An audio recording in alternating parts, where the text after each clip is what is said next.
Good morning, everyone, and welcome to this week's edition of Saturday Morning Coffee with Back to Basics Dog Training. As always, it is an honor and a privilege to be here with you guys and hopefully helping you with your furry family members. For those of you who don't know me, I'm Leon. I'm the trainer here over at Back to Basics Dog Training, and each and every week I come to you live on Saturday mornings at 11 o'clock Eastern Standard Time to help you guys with your dogs. Good morning, Lisa. Like Lisa just did, guys, please put your comments in. Let me know where you're watching, where you're watching from. The more comments I get, the more pumped I get. I really, really look forward to doing this, and the more comments I get, definitely the better it is. So good morning, Lisa. Good morning, Gail. Good morning, Yazika. Good morning, Will. Even though it says Bill there, good morning. Good morning. And as always, I'm going to start off with the topic of the week. Gail's calling for mastic. Nancy, Trixie's was spayed, hernia repaired. It's hard on her. Yeah, it's hard. I mean, any surgery on our dogs is hard. I didn't know she had a hernia too.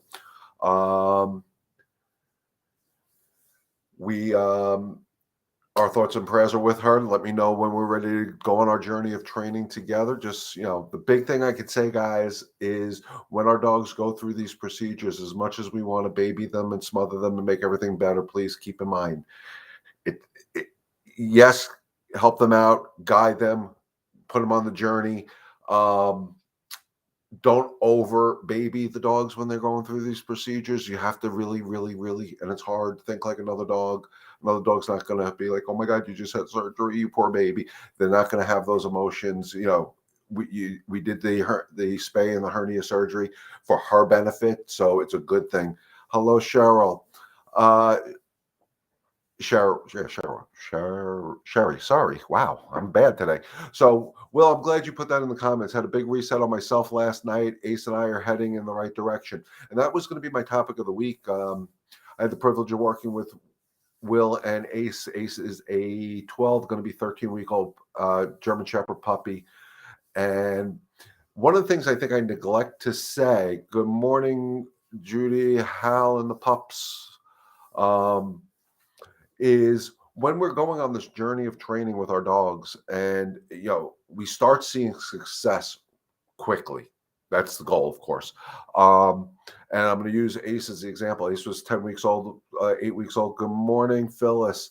And Will was doing and is doing a fantastic job with Ace. I mean, you got this 12, 13-week-old puppy that is better than some 3-4-year-old dogs that I've worked with in the past, And what happens is when you start off and you're having a lot of success, we get comfortable, we get complacent, we expect it. Hello, Jenna.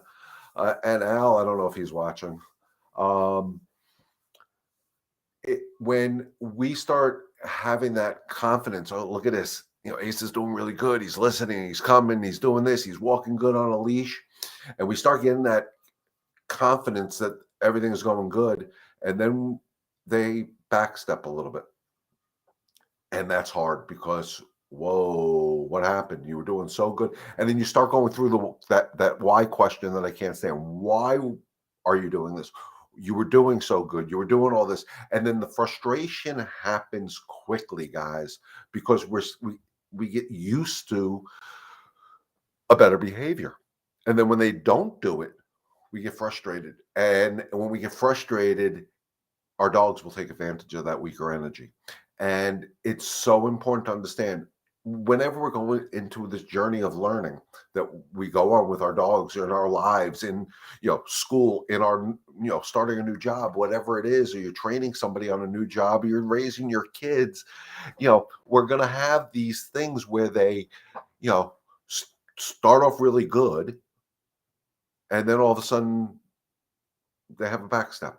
Those backsteps, when we're dealing with our animals and our kids and fellow human beings, is so crucial, because that's when you really want to up your game as that calm, confident pack leader that I'm trying to create. We're trying to create with our animals, and say, okay, you made a mistake. Let's regroup, start over. I think I told Will yesterday, if you really watch what your dog is doing, they're telling you where your energy is at. And when you get frustrated, your dog is frustrated. If you get anxious, your dog is anxious. They're reading they become your mirror. They mirror our behavior through that lease. This topic is exactly what I needed to hear. Great, Gail. I'm so happy. Um, when I work with the dogs, my own personal dogs, your guys' dogs, and they have that, what's that Paul Abdul song? Two steps forward, one step back. When they take that step back, to me, that's the opportunity to show my dog that I am that calm, confident, consistent pack leader to get that control that I need. If I allow that frustration or the anger or whatever human emotion I want to attach to it in at that back step, the dog is going to take advantage of it. Because, hell, like us guys, rules suck, but we need them in life. They need those consistent rules. So those opportunities, when they have that moment, is your opportunity to step up your game. And it's sometimes a matter of self-reflection where you have to check yourself. I use the term all the time. My mom taught me, breathe in the roses, blow out the candles, recenter your energy. Even if you have to stop for 5 minutes, I don't care. Recenter yourself to move forward again, to take those 2 steps forward.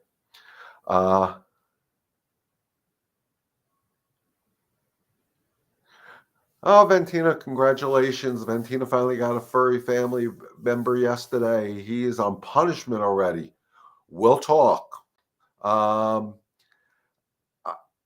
we'll definitely get together, Ventina. I'll try to reach out to you. I have a session after this, maybe after my session today. I'll try to reach out to you if you're available because you're the busy lady. Gail says, I need to be more mindful and consistent. Guys, without the 4 C's of training, calm, confidence, consistency to get the control, it is very hard for us to help our dogs. And if you think about it, let's just put it in life. Forget about the dogs for a second. We're raising children. We're working with people. More calm, confident you are, they follow. I use the analogy, and and if you can understand the military mindset, if I'm going to follow a general into battle, that general better be calm and confident, because if they're not, I'm not going to follow. And that's how our dogs look at it, is if you're not calm and confident, they are not willing to follow. They may follow because they're obedient dogs and all that, but they're not willingly following. And what I mean willingly follow is that doesn't mean off leash. It doesn't mean anything. It should be you're walking with your dog on a leash and it doesn't feel like you have the leash. Will told me that I think last week, one day, he had that. Oh my God, it's like I'm not even holding the leash moment. And when he was just retelling me the story, I saw that change. I saw that change in him. And for me, it's a beautiful thing. I mean, this is why I do this. It's that this is the passion. It's, yes, to help the animals, but it also, that Oprah aha moment when I see it in people I work with. It, to me, that's one of my favorite rewards when I'm helping you guys, is those aha moments. Cheryl says, scared one of my Irish wolfhounds. Anything loud will piss whatever, even in bed, and he is housebroken. Help. Okay, so loud noises scare your dog, and that's very common. And in my opinion, a lot of times that's human created, unfortunately. I'm not saying it's in all cases, but a lot of times.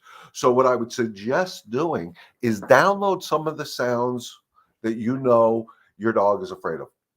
Cars, Harley Davidsons, muscle cars, thunder, fireworks, whatever it is.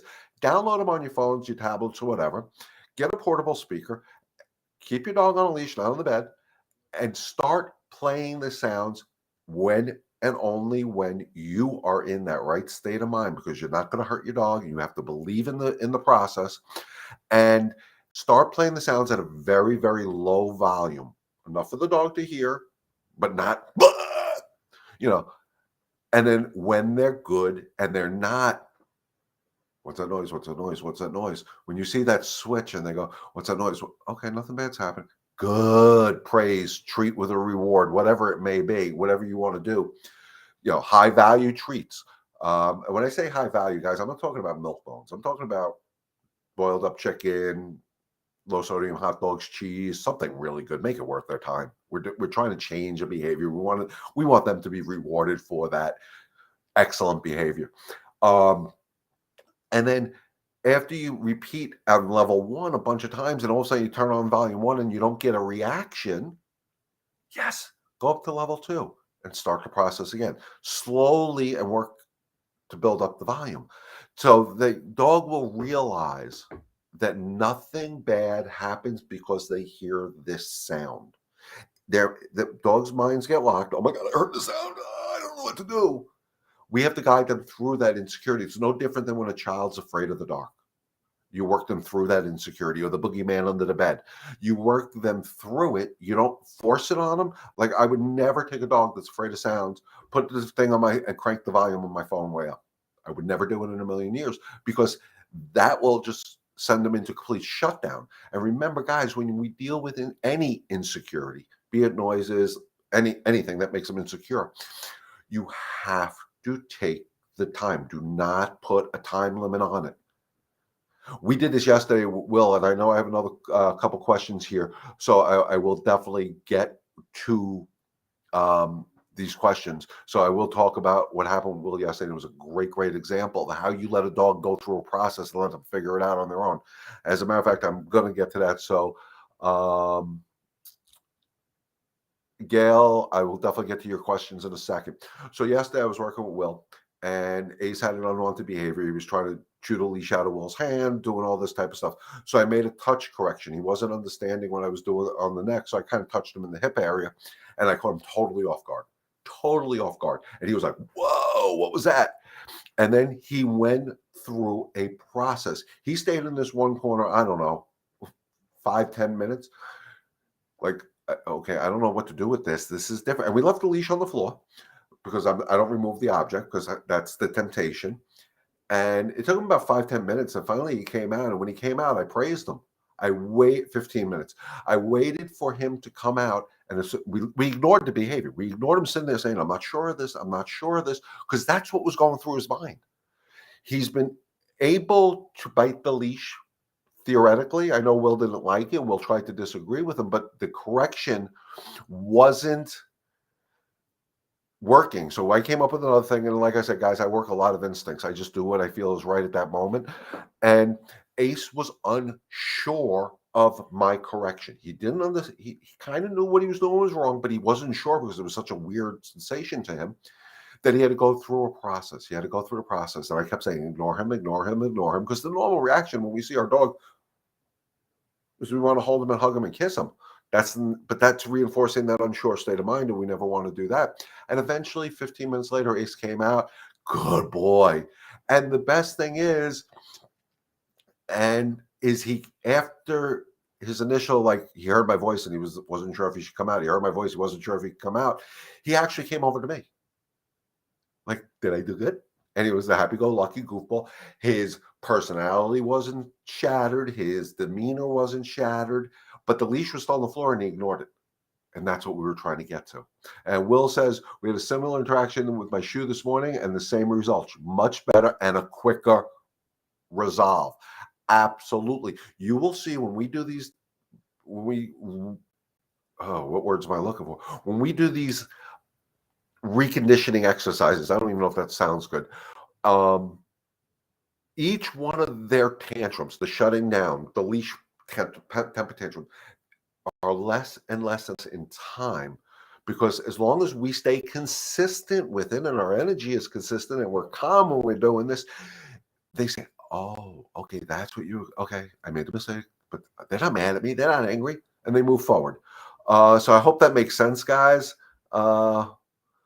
So Gail says my pup is 10 and a half and she's well trained, but I slipped up sometimes and forget her and she forgets her manners.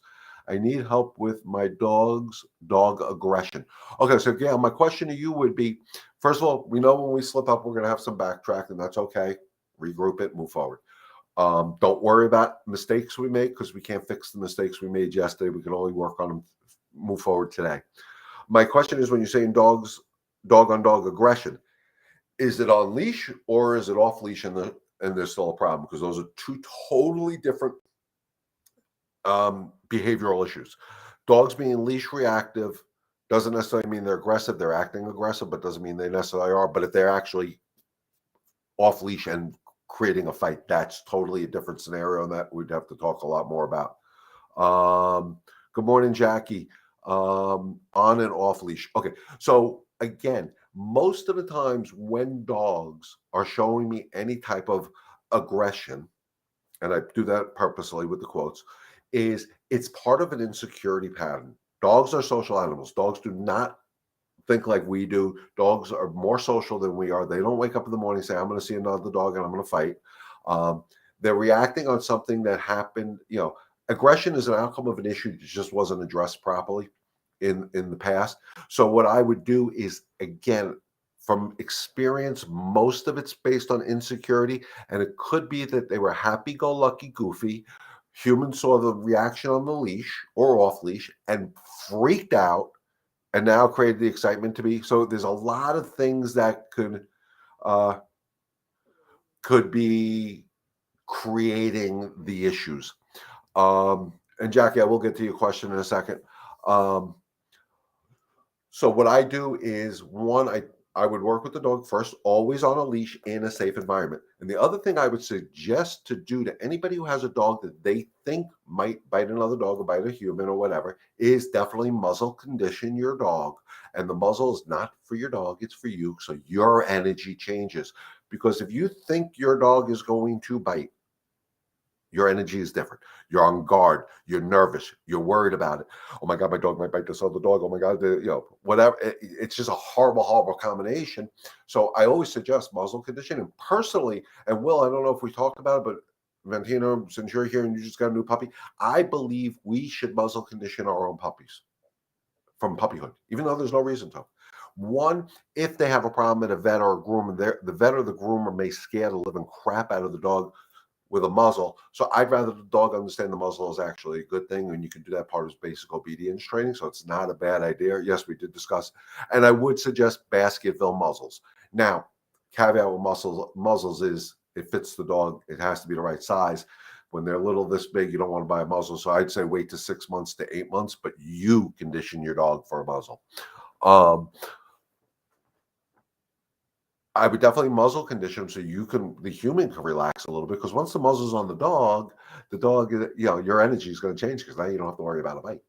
You still have to worry about the reactivity, but you don't have to worry about the consequence of the reactivity.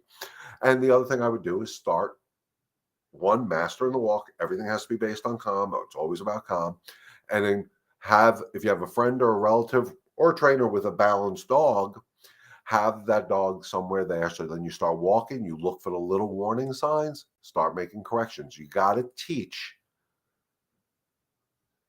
Can you post a picture of a good brand to use? I will post after I'm done on the Facebook page, I'll put a comment on with the picture of the muzzles that I'm talking about and a link to Amazon. You just got to size it out to the correct size for your dog. I'm just going to take whatever pops up when I type it into Amazon. And you can get them on Chewy's, you can get them wherever, but I do recommend it's a Baskerville style muzzle. It's caged. They can still go and pant, not the ones that go like this. And they can still drink water, and you still can give treats through it, because you should train when you're muzzle conditioning. As a matter of fact, Will, maybe we can do that with Ace, and we can record the process so we can get it out there if that's okay with you. So Jackie, work on you not worrying about the bite. I think it was Jackie's question. No, it wasn't Jackie's question. Sorry, I'm getting myself mixed up. Gail's question. I haven't gotten to Jackie's question yet.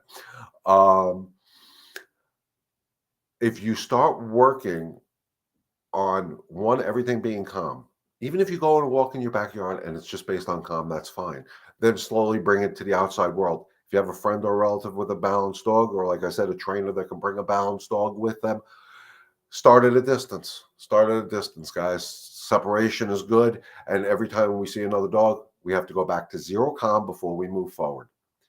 And then eventually, and again, I would do it with a muzzle for everybody's safety. And even if, let's say, if I brought Zoe, I'd put a muzzle on Zoe and we go into a yard where they're safe and both dogs are on a muzzle, and then we see what happens and we deal with it as we see it. But both dogs should be on a muzzle, because I never like that theory that some trainers do where the bad dog is on a muzzle, the rest of the dogs aren't. Well, a dog doesn't look at another dog and say, well, you're on a muzzle, you can't bite me, I don't have to bite you back when you act stupid. No, they all get muzzles. That's how it should work.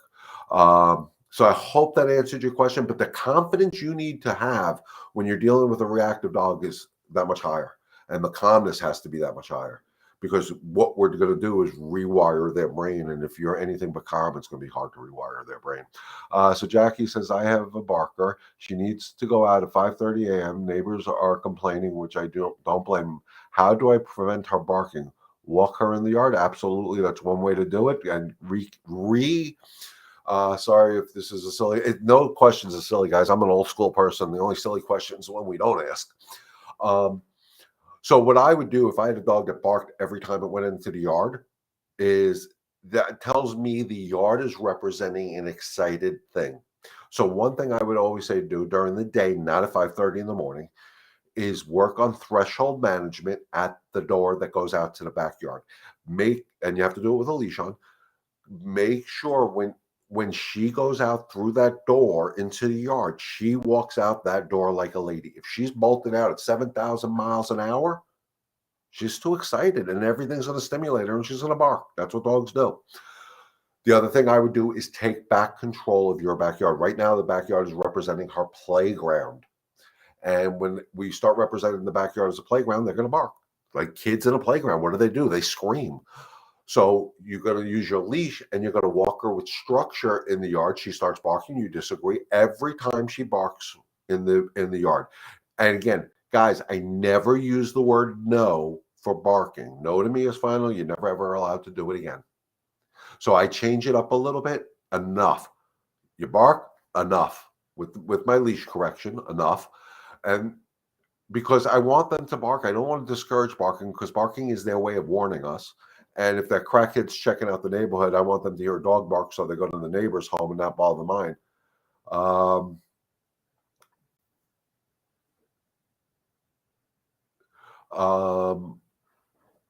So I would reestablish that the backyard is not that source of excitement, if that makes sense. Yeah, Courtney, I see you put a comment there, and I will definitely get to that in a second. But I'm glad, because I was going to text you today because I haven't heard from you this week. But I haven't read your question, so I don't know what's up. Gail, your pup is fine in the dog park setting. It's the one-on-one that's the problem. So a lot of times in dog park settings, there's so much going on. And dogs tend to gravitate towards their own energy. When it's one-on-one, if you got one dog that's chill, like he's always a chill dog, and you got that one-on-one that's super, super excited, that's going to be a problem. Or that one-on-one, you got a dog that's super, super dominant, that's going to be a problem. In dog parks, when there's multiple dogs, they tend to create their own packs based on their own energy. But the same rules in a dog park go when multiple dogs are there as if there's one dog there. I will never, ever allow a dog to go into a yard, a dog park, or anything in an excited state of mind. They have to be calm when they walk into that yard or into that dog park. So it starts outside before you get in. So if you can keep your dog calm, that may help that situation. If it's specifically a dog, both dogs should be on leashes until both dogs understand what calm is. And both dogs have to be calm, because if they're excited in any way, excitement turns to aggression. Almost every single time. Same as humans. Playing with my best friend when I was growing up, our excitement got a little bit too much, and all of a sudden became a fight. So always work on the state of mind, guys. Control the state of mind, you control everything else. So Courtney says, hey, uh, training has been going well with Luke and Cash. We have good days and bad days, which is normal. What do I do when it's too late for Luke? When it's too late for Luke and he starts reacting. An example is the other day we were out walking and someone was running and then a kid came by on a scooter and I knew it was too much for him, but we were already stuck. Okay, so what I do in that, guys, she walks out the door calmly though. Okay, good morning, Alana.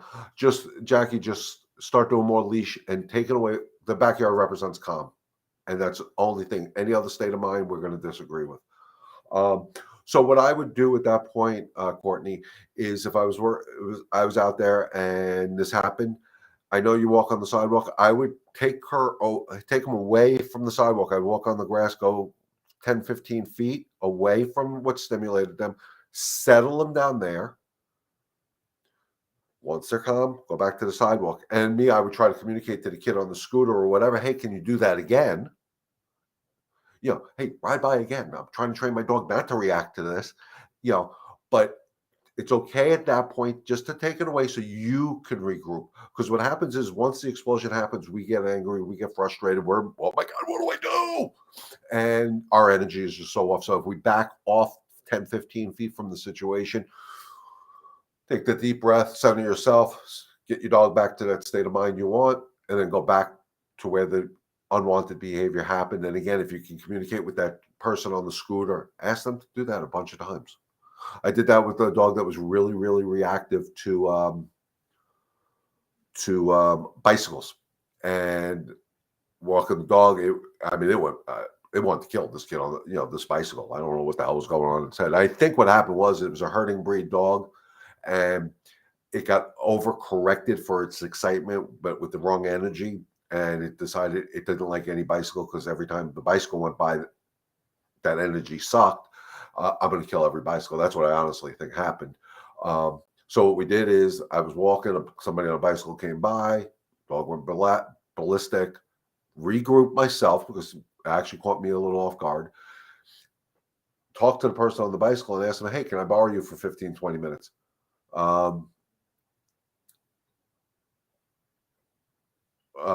And then just kept having them go by us, boom, boom. And until the dog said, oh, okay, I don't need to react to that anymore. So yeah, Luke is the same with anything on wheels and speed. So what we need to do is desensitize them to those things. Those things have to represent calm. And if you have a neighborhood kid or a adult or whatever that can ride a bike back and forth while you're working with them, have them do it, but you stay calm and project the energy you want. So if you don't want him reacting to the bicycle, don't see the bicycle and say, oh crap, a bicycle's coming. Do like I do. Yeah, a bicycle's coming. Different energy. I look forward to those challenges. I accept those challenges. I don't dread those challenges. So yeah, we can do this. I can load my bike up into the car and we can just practice this if we had to do it, do another session, just to get him understanding this is okay. This is part of life. Bicycles are going to pass us. People running are going to pass us. Things are going to pass us. Your job is to keep him understanding that even those distractions represents calm. So Luke is, if I'm not mistaken, part terrier, right? And I think terrier with the prey drive instinct is what is actually happening here. It's the prey drive, the motion, it's the prey. He was doing so well the other day. I had him focus on me and saw a person, and the person started talking to. I would like to finish that train of thought. I remember I got started talking, and then it was game over. I wanted to tell the person to shut up. You should tell the person to shut up. And that I'm blunt. I think you guys all know that you could be a little nicer than I probably would be in that situation. Hey, listen, he's in training right now. Please, Luke's in training. please direct your questions to me. Remember what I talked about when people came into the house? It's no look, no touch, no talk. People are not there to address the dog, talk to the dog, touch the dog. It's your dog. You have to set the rules. And by the way, when we set the rules for our dogs, they look at us because we're advocating for them. They look at us more of a pack leader. So what I tell people to do is if I was working with Luke on that and this person did that, I'd be like, yo, nah, ignore my dog, please. He's in training. He has to understand that we can have a social conversation. And what you need to do, knowing that Luke might react to somebody walking over just to say hi, is when that person is walking over, start watching Luke out of the corner of your eye. And this would go for Cash too, because he's a happy-go-lucky goofball. Is as soon as you start seeing any change in the happy demeanor or the calm demeanor, ask that person to stop right where they are. Hey, can you just stay right there? Let me address my dog. He's getting a little too excited. Work on the calm. Okay. As long as the dog's in a state of calm, you can invite the person to come closer to you. If you see the dog change, stop. Repeat, rinse and repeat, rinse and repeat. He's like, oh, you're so cute and fluffy. Right. People, guys, teach your kids, teach other people. When they meet somebody on the street with a dog, it's nice that they compliment the dog. It's a great feeling. I love the compliments I get on Zoe, but direct it towards me, not towards the dog, because that high, oh my God, look how cute, will trigger everything. So, people have to learn there's proper ways to introduce themselves to the dog, and it's not by looking at them, it's not by talking to them. Talk to the person handling the dog. There's no reason why, if I'm walking, I'll use Luke in this case, Luke, and somebody comes over and has a conversation with me, that they need to address anything to Luke. They shouldn't even be looking at him as far as I'm concerned. Because again, they don't know what's going on in his brain. You do. So it's hard because everybody thinks they know more about dogs than me, guys. But I'm telling you now, no look, no touch, no talking. You have to advocate for your dog. And there are some dogs I've worked with that people have tried that, where I position the dog behind me. And when they say, well, I want, no. It's better for the dog. It's hard for us because we don't want to upset people, but I don't care if I upset people. Yeah, there's people when I walk Zoe that talk to me that I don't want necessarily talking to me either, but that's part of being human. I thought I saw something else here. Hold on, I'm just backtracking, guys. Jackie, I hope I answered your question. Valentina says, I remember I got chased on my dog chasing my dog on riding my bike. It's something about wheels that they don't like. And again, why? Because motion represents excitement. Think about how dogs play. Guys, if you just take it back a little bit, think how dogs play. They chase each other. They don't just sit there and play tiddlywinks, thumb wars and stuff like that. No, they chase each other. They tackle each other. They it's like rugby, football, and kill the guy with the ball all in one shot. That's how they play. So that motion, the fast motion, the jogger, the runner, the bike, the skateboard, the scooter, the cars, whatever, represents that fast motion. It could be prey drive depending on your dog too. It could be herding instinct depending on the breed of your dog too. All those things can trigger. It's our job. No, he wasn't playing. The dog was trying to kill me. That makes sense. But it's our job as dog owners, dog lovers, calm, confident, consistent pack leaders, to teach our dogs that all these stimulus represents calm.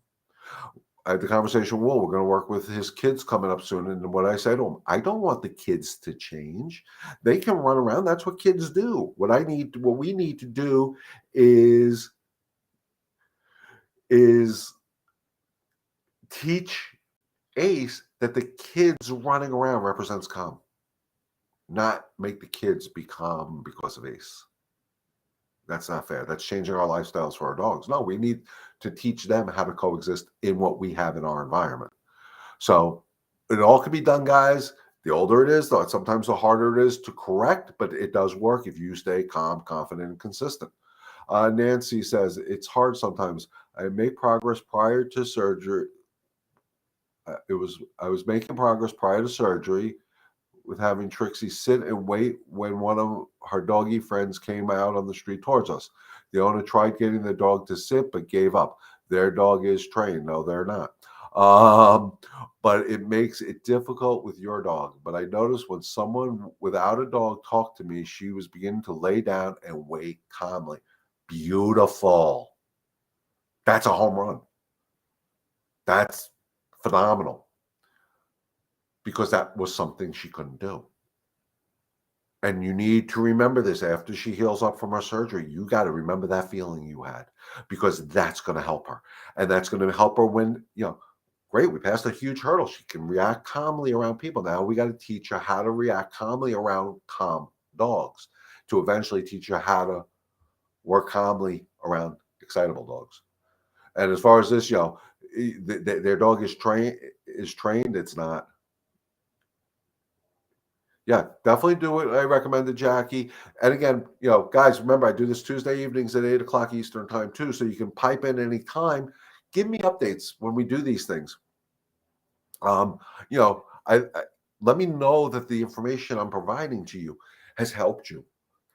Because that's the goal. If I'm not helping you, I'm not doing why I'm here. I'm wasting everybody's time. And I don't want to waste your time. I don't want to waste my time.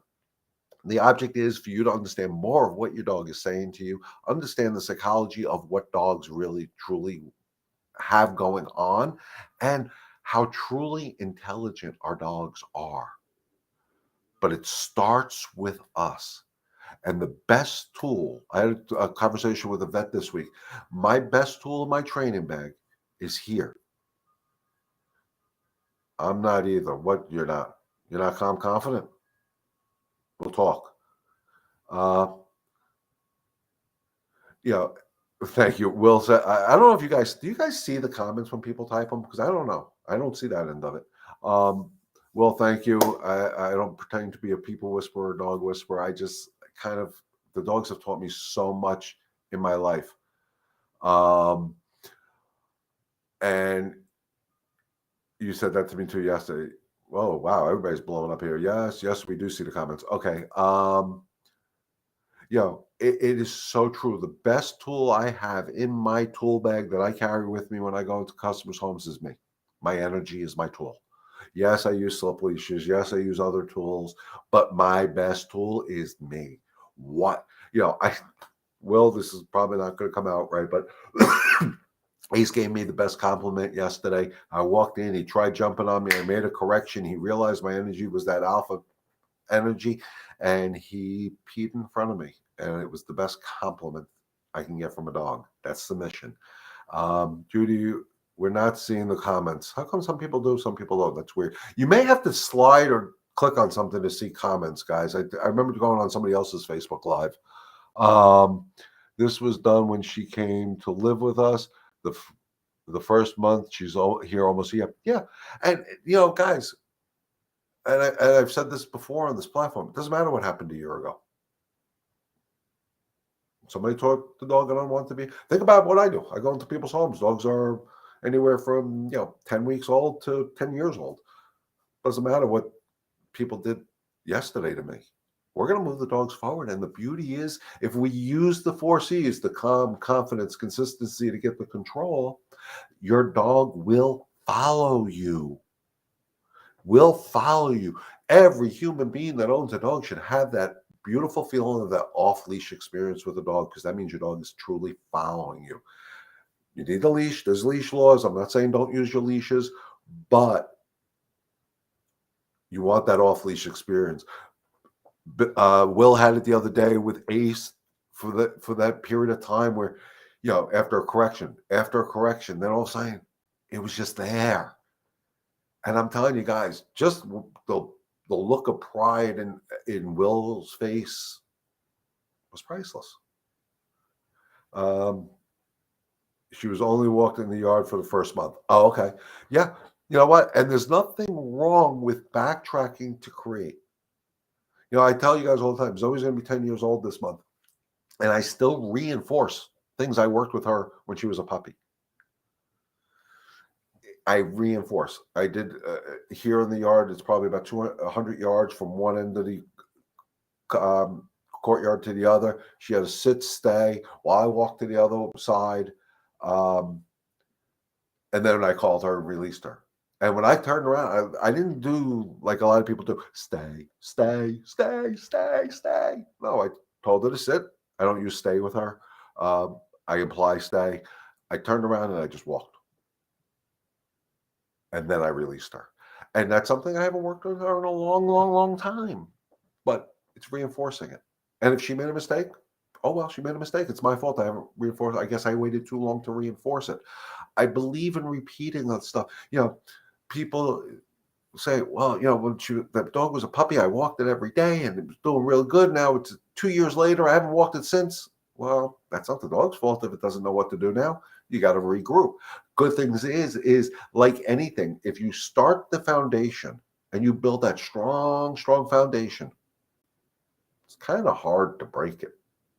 So if you have a momentary lapse, you build it fixes itself. You just have to go back to remembering the 4 C's: calm, confidence, consistency to get control. Absolutely. Go back to square one, start over. It should be easier than it was when you first got her.